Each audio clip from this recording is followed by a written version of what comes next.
learners, welcome back to the course on agricultural economics. Today we will be discussing the concept of farming system, a vital approach for sustainable agricultural development. However, before going to the farming system, it is very much important to clarify how it differs from farm organization, which we will cover in the next session. So as far as the farming system is concerned, it refers to integrated set of activities and enterprises such as crops, livestock, aquaculture that are performed on a farm to maximize productivity and sustainability. It is basically the interdependence of resources, enterprises and environmental factors. Regarding the farm organizations, it basically focuses on the internal management of the farm as a business entity. It deals with the decision-making processes, allocation of resources, etc. Now, coming to the farming system, so if we see the historical evolution of farming system, the farming systems have evolved over thousands of years, date back to the hunter-gatherer societies, and over the time as human populations grew and there is a change in climates, so people started to develop organized farming practices to manage various resources including natural resources effectively. So what are the key drivers for these evolutions? So there are a few key drivers for these evolutions. The first one is climate. So what is climate? That is changes in temperature, rainfall and seasons. Those compelled humans to adapt different farming methods accordingly. Next one is population density. As population increases, and to feed this increased number of populations, efficient way to grow for the maximization of production is required. Then the third one is natural resources.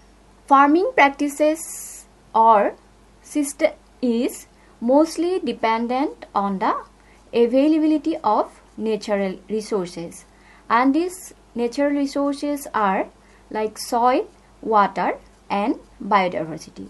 And on the dependency on the availability of natural resources, the farming systems are changing from day to day. The next one is energy and technology. We have seen that there is advancement in various development of tools, machinery and energies, which also have contribution in transformation of agricultural practices. Now, what makes a farming system? Actually, what happens? Farmers see their farm as a systems with various resources, and these resources are like natural resources, climate and biodiversity, human, social and financial capital. The concept of farming system has been defined by many researchers and authors, and based on their definition, let us discuss the basic ideas of the farming system. A farming system is inclusive and multifaceted, and it integrates various components, and there is interactions between the components to create a sustainable agricultural framework. So first one is complex interrelationships.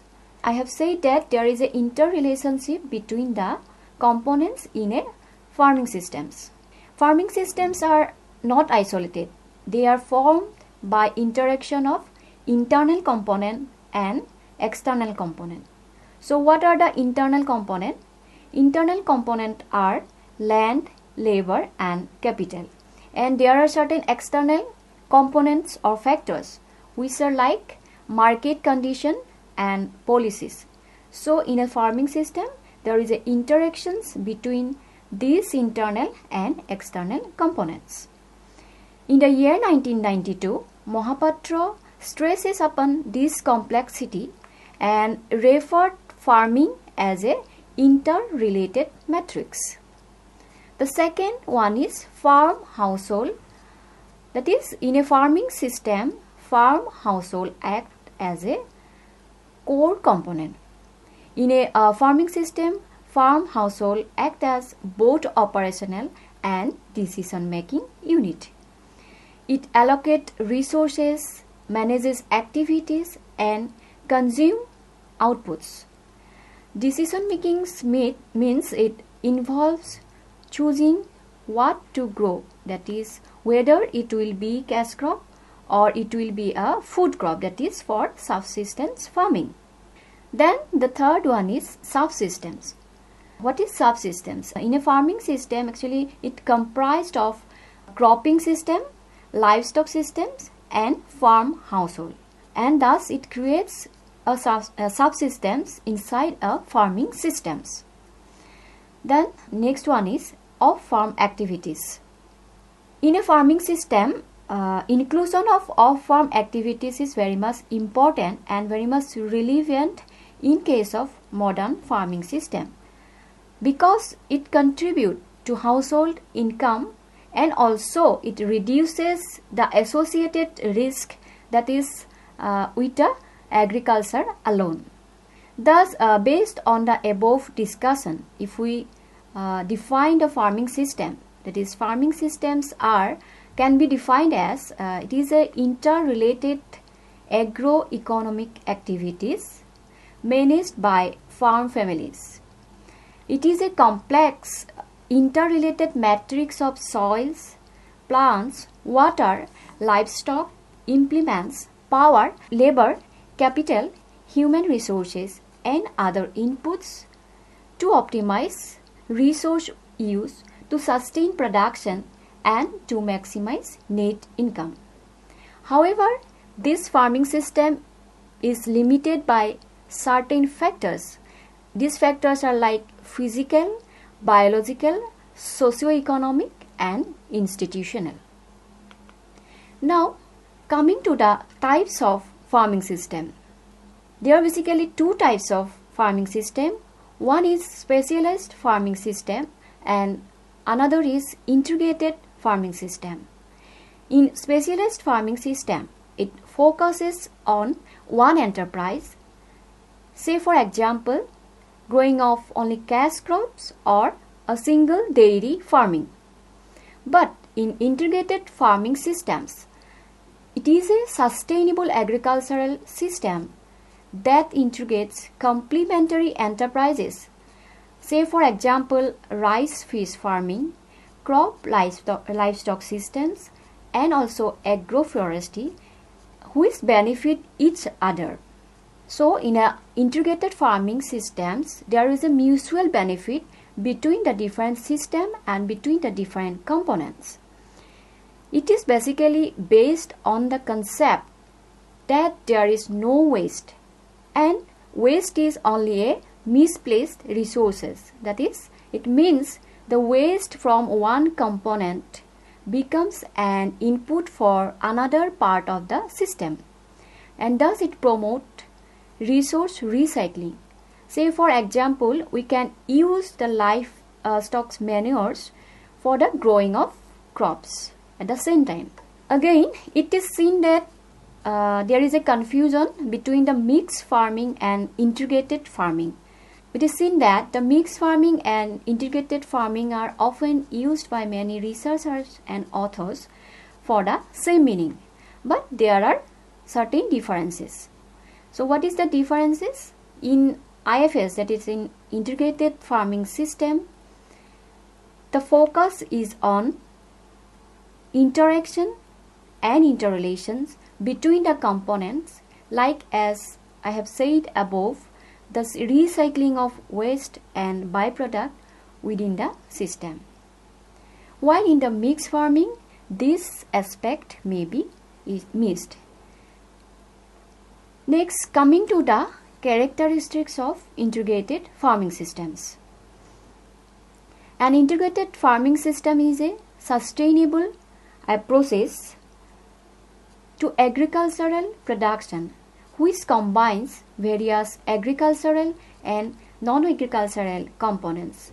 This integrated farming system has certain characteristics. The first one is integrations. What is integration? It stresses on combining diverse components. I have already told that many components are there. So it stresses in combining the diverse components like crops, livestock, trees and other elements into a unified system to maximization of resource use and minimize waste. Diversification. There should be diversification in a farming system. It should encourages the cultivation of multiple crops, raising various livestock species and incorporating activities like aquaculture, beekeeping, for a broader range of outputs. Then the resource conservation. Integrated farming system should conserve resources because it has certain practices like crop rotation and intercropping and agroforestry and also organic cultivation or organic fertilizations, which are basically used to preserve the soil health, water resources as well as the biodiversity. Then efficiency. In integrated farming system, there are certain sustainable methods like integrated pest management and efficient water use, which actually ensures optimal resource utilization with minimal waste. Then the next one is livelihood enhancement.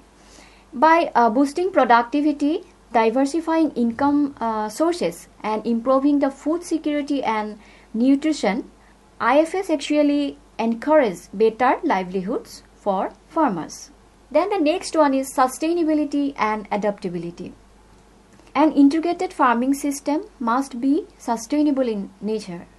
That is, it should be designed in such a way that it can be adapt to various environmental and economic changes and can be also adapted to various agroclimatic zones, various production systems as well as cultural context.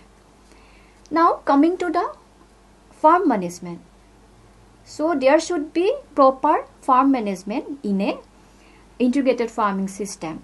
That is, effective planning, effective monitoring, record keeping and decision makings are essential for utilization of resource efficiently within an IFS. Social benefits.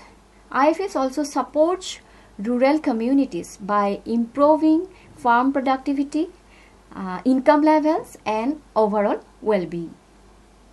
So dear learner, there are certain determinants for the farming systems. Let us discuss this determinant. The first one is natural resources and climate. The interactions between natural resources, climate and populations forms the basis of a farming system. What happened? In many developing countries, population growth and the need for higher production have intensified farming and resulted in deforestation and loss of biodiversity, and thus this has created a conflict between the development and conservation. Thus we have situations where climate change worsen food insecurity, leading to more intense farming and create environmental pressure. However, recently approaches like farming systems focus on balancing both conservation as well as development by recognizing their interdependence. Science and technology. Investment in agricultural science and technology has grown in recent decades, as we have already seen that. The farming system approach promotes scientific methods which reduces rural poverty. However, smallholder farmers in marginal areas more often miss these benefits. Recently, global research has shifted to prioritize smallholder, stressing their role in rural development and sustainable livelihood. The next one is trade liberalizations and market development. So, structural adjustment programs in the year 1980s privatized many services and created shortfall in serving smallholder farmers. While trade liberalizations opened new markets, subsidies in developed countries like USA. And it also hampered competitiveness for the farmers in the developing countries. Approaches like farming systems method aim to make smallholder farmers to such external market pressure. Approaches like the farming system method aim to make smallholders farmers resilient to such external market pressures. Then policies, institutions and public goods. The policies significantly influences farming incentives, but services often fails to reach vulnerable groups. But approaches like farming systems and sustainable livelihood emphasize the need for strong institutions and public goods. So, dear learners, to deepen our understanding, let's pause to consider some short questions. The first one is, which of the following best define an integrated farming system? Number 1, a system focusing on cash crop. Number 2, a system combining diverse agricultural and non-agricultural activities. And number 3, a system managing financial capital only. Number 4, a system that avoids resource recycling. The second question is, what is primary characteristics of integrated farming system? Number 1, specializations in one enterprise. 2, ignoring environmental constraints. Number 3, resource conservation and recycling. And number 4, exclusive focus on market access. Then our next question is, which factor is not a key determinant of farming system? Number 1, climate. Number 2, soil quality. Number 3, types of currency used. And number 4, market access. Dear learners, today we have discussed how farming systems combine various components to enhance productivity, to improve livelihood, as well as to promote sustainability. So let's see the importance of this farming system, especially integrated farming system in Indian context. As we all know that agriculture is the mainstay of its rural economy of India, but it faces various sustainability issues, challenges due to declining land holdings, limited land availability and continuous cultivations, and it ultimately reduces the productivity. According to Agricultural Census of India, small and marginal farmer constituting 86% of total land holding, but owing only 47% of operational land. And operational land holding size are also seen decreasing in many states like Punjab, Orissa and West Bengal. With a limited scope for horizontal expansion, and it is seen that there is a limited scope for horizontal expansion. So in this scenario, vertical expansion or integrated farming systems offer viable solutions for sustainable agricultural development. The World Commission on Environment and Development emphasizes harmonizing resource exploitations, environmental management and technological advancement to meet current and future needs of the population. The Indian government also prioritizes integrated farming systems, particularly for rain-fed areas of the country, to increase food production and also to safeguard a stable income for small and marginal farmers. So dear learner, with this we come to the conclusion of today's sessions. Before we wrap up, I encourage you to exercise your mind with few tasks. The first one is reflect on how farming system in your region incorporate the principles of integration and diversification. The second one is reflect on the agricultural evolution in your region. What major changes have occurred over the past 30 years? Thank you.